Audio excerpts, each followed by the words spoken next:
Read this point. Fourth point, yeah, sharing of risk.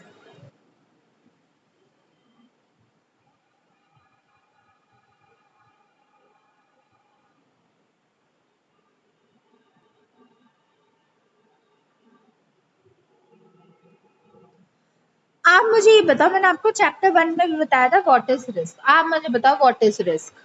Risk क्या होता है?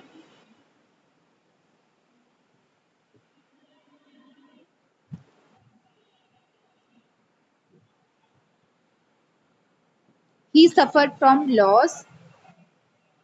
हाँ हाँ, बोलो बोलो।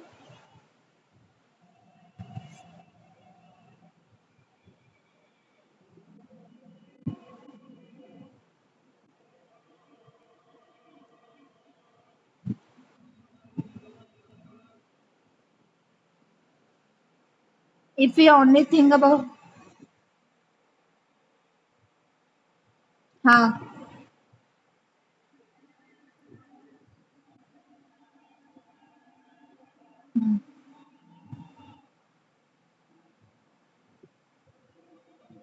हाँ, सही कह रहे हो।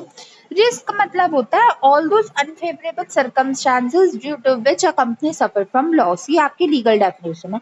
वो सारी विपरीत परिस्थितियां जिनकी वजह से आपको लॉस हो जाता है। कोई भी रीजन हो सकता है। कॉजेस बताना बिजनेस रिस्क के, वो भी मैंने आपको 1 चैप्टर में पढ़ाया था। What are the causes of business risk?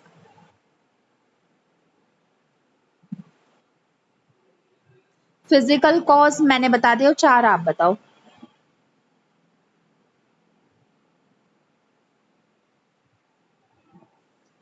Economic cause, physical cause, economic cause, legal cause, political cause और नेचुरल कॉज, ये 5 टाइप। हाँ, एक बार देखो चैप्टर 1 में है, लास्ट टॉपिक है बिजनेस रिस्क, उसके कॉजेज है, एक बार देख लो।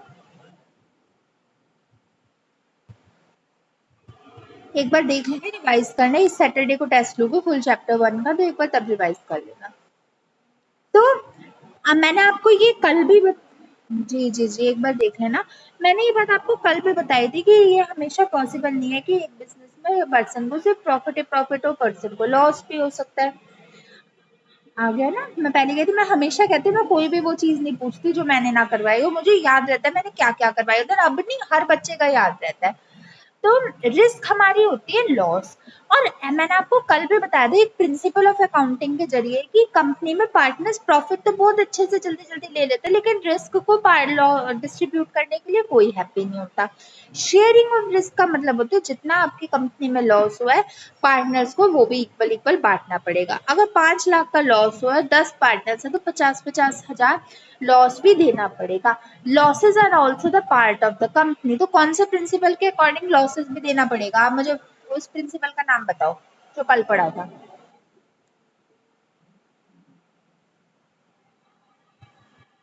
हाँ, अकाउंट्स का है, लेकिन फिर भी बता दो। बताओ, बस अब कॉपी मत लाना, यहीं से यहीं बताओ। हाँ, बताओ। कल हमने 4 प्रिंसिपल पढ़े थे, उसमें से एक ऐसा प्रिंसिपल था कि कंपनी में लॉस हो तो भी सबको इक्वल इक्वल बांटना पड़ेगा। हर पर्सन प्रॉफिट तो कंसीडर करता है बट लॉस नहीं करता। चलो मैं 4 ऑप्शन देती हूँ। Money measurement, business entity, prudence principle या हिस्टोरिकल कॉस्ट कॉन्सेप्ट। हाँ हाँ, right. Prudence principle, consistency conservatism principle, ये कहलाता है, ये उसी के बेसिस पर शेयरिंग ऑफ रिस्क का पॉइंट कि आप बिजनेस और अकाउंट्स काफी हद तक कोरिलेटेड होते हैं ईच अदर। बस बिजनेस में न्यूमेरिकल नहीं होते और अकाउंट्स में न्यूमेरिकल होते। इसका मतलब ये होता है कि जितना भी कंपनी में लॉस हो, उन लॉसेस को भी आपको झेलना पड़ेगा। You have to give the losses also. अगर आप लॉसेस को नहीं झेलते हो तो आपके बिजनेस में कभी भी आप आगे नहीं बढ़ पाते, क्योंकि no risk no gain, high risk, complete the line, high gain. समझ गए? क्लियर? नेक्स्ट पढ़ो, फ्लेक्सिबिलिटी।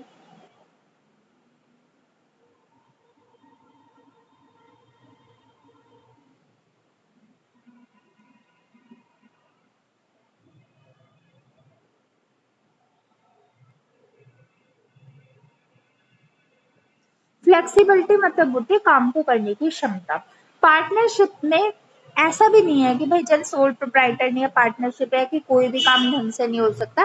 फ्लेक्सिबिलिटी मतलब होती है डिसीजन चेंज करना। मैंने आपको पहले भी बताया था, हर पार्टनर्स के पास अपने राइट होते हैं कि अगर एक पर्सन ने कोई डिसीजन लिया वो उसको अगर गलत लग रहा है तो वो उस डिसीजन को चेंज कर सकता है।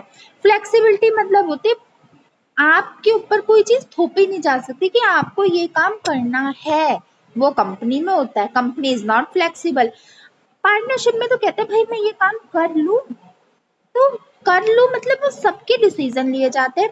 जरूरी नहीं है कि इसमें कोई रिस्ट्रिक्शन यानी कोई बैरियर्स नहीं होते, कोई रुकावटें नहीं होती।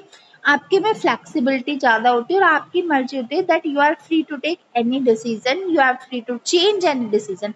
कोई भी कंपनी में कोई डिसीजन हो आपके पास फुल राइट है उसे चेंज करने का या उसको खिलाफ जाने का, उसको विरोध करने का। क्लियर? आई थिंक आज के तो पॉइंट्स अच्छे से क्लियर हुए होंगे मेरिट्स के।